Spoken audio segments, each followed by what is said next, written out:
जीवन किस तरह से जीना है वो प्रैक्टिकल गाइड आपको ये पुस्तक सिखा देगी। इतनी ताकत, you will be able to basically balance your life, balance your thought processes and thus balance your practicals in day to day life.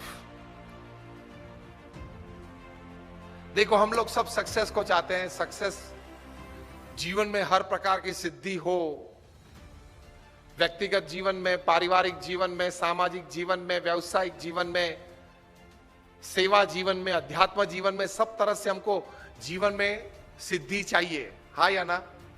अगर आप ना बोलेंगे तो you cease to be a human being. It should be a human endeavour for success in all walks of life.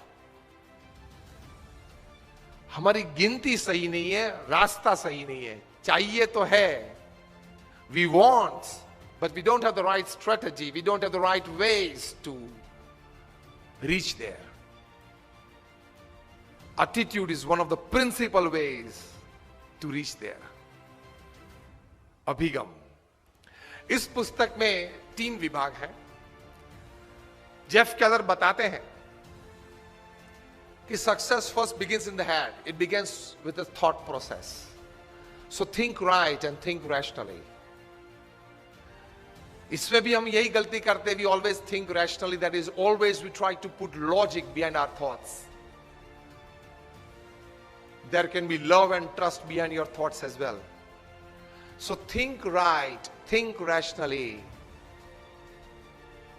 ये दोनों करना चाहिए। विचार के पीछे तर्क भी होना चाहिए, समझ भी होनी चाहिए, और विचार के पीछे राइटियसनेस भी होना चाहिए, मतलब लव और ट्रस्ट भी होना चाहिए। हर विचार को लॉजिक के बैलेंस से तो नहीं मापदंड निकल सकते हम। You need to have a proper balance. Second thing he says that your words build up your personality. How you speak, what you speak, the kind of the words that you use makes up your personality and frame in the mind of the listener. So speak thoughtfully. Second part of success. And the third part he describes in this book is you act purposefully, because your actions sometimes they speak louder than your words and your thinking. तो ये पुस्तक में ये 3 बातें हैं, head thinking, mouth speaking and hands action. ये तीनों का सही कॉम्बिनेशन चाहिए, ये तीनों में सही एटीट्यूड्स चाहिए, then you are successful. So think rationally and rightly, speak thoughtfully and act purposefully. That is called a complete formula for intelligence quotient, जिसको हम IQ बोलते हैं। ये बात मैंने इसलिए की कि सक्सेस के लिए, पूर्ण सक्सेस के लिए ये 3 बातें चाहिए। ये तीनों बातें में आपका सही प्रकार का एटीट्यूड चाहिए। ये जेफ केलर इस पुस्तक में बताते हैं। 350 पेज का यह पुस्तक है, मैंने आपको जिस्ट उसका 3 मिनट में दे दिया। इसका मतलब यह नहीं है कि आप यह पुस्तक न पढ़े। इससे आपको एटमॉस्फियर एक मन में बिल्ड होगा। You will be able to create that in your mind what actually the author wants to tell you, and that creation of impression, that creation of an atmosphere in your mind will actually help you in, again I repeat, thinking right and rationally, speaking thoughtfully and acting purposefully. Attitude से कितना बदलाव आ सकता है? अभी America की एक NGO है रूपर stars, उनकी इंडियन आर्म है ORG मार्ग। उन्होंने 110 देशों में करीबन 80,000 से 1,00,000 सिटीजन्स का एक सर्वे किया।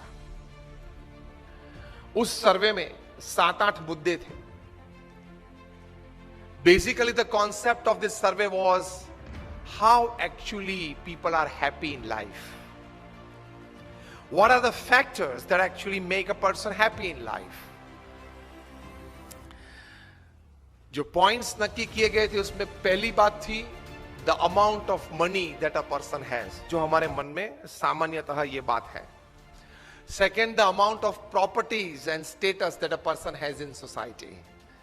Third was his job satisfaction, to what level he has. Fourth was the state of country's economy.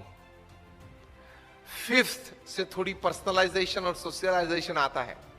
Fifth was the amount of time that he could spend with his family and near and dear ones.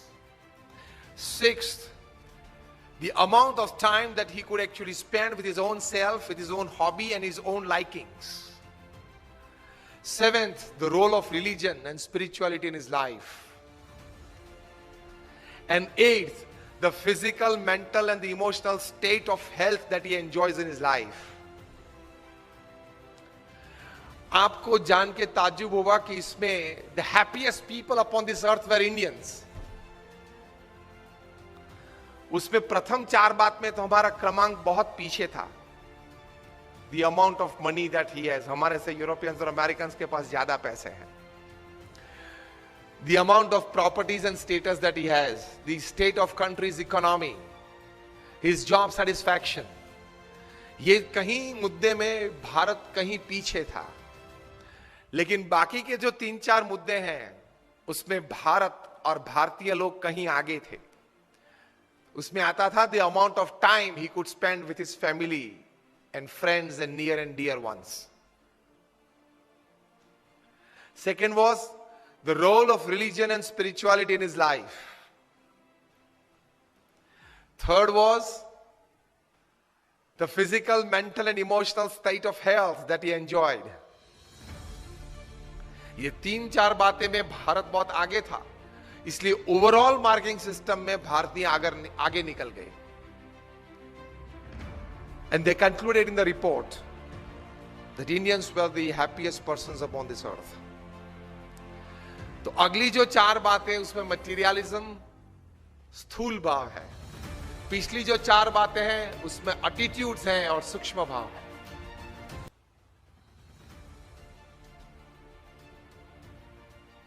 आगे की जो चार बातें उसमें materialism है, state of countries economy and money and status और स्थूल भाव है.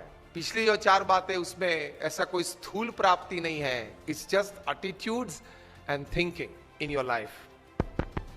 कम कर दिया. It's just attitudes and thinking in your life which is more important. वो ज्यादा इंपॉर्टेंट है. तो ये हुई एटीट्यूड्स के बारे में, उसके महिमा की बातें. Now how could attitude practically help you in life? That is more important.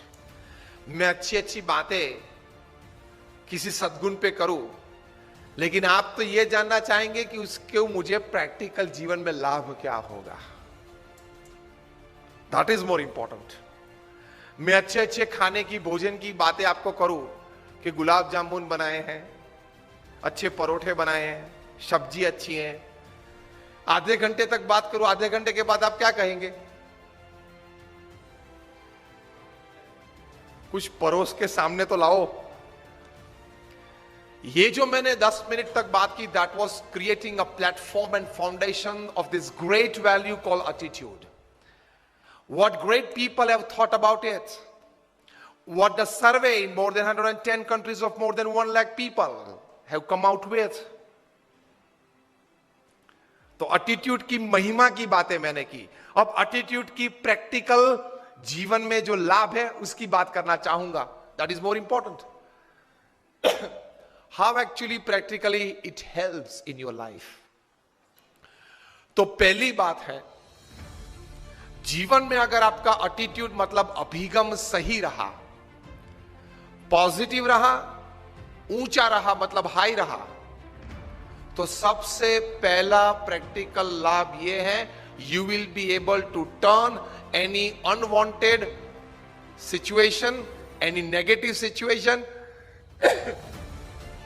Any weak situation to your advantage.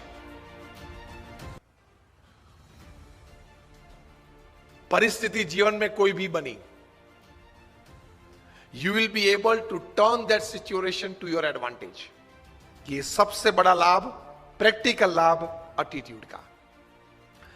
क्योंकि जो परिस्थिति आपके जीवन में नहीं आई है वो आप नहीं चाहते थे, लेकिन फिर भी बन गई, खड़ी हो गई। वो परिस्थिति तो जल्दी बदलेगी नहीं, बदलेगी साल 2 साल लगते हैं, 5 साल 10 साल लग जाते हैं। Situations don't immediately change in life. To remain least affected by that situation, you need to create a defense system in your heart and your mind. That defense system is your attitude towards looking at that situation, towards taking that situation in your life.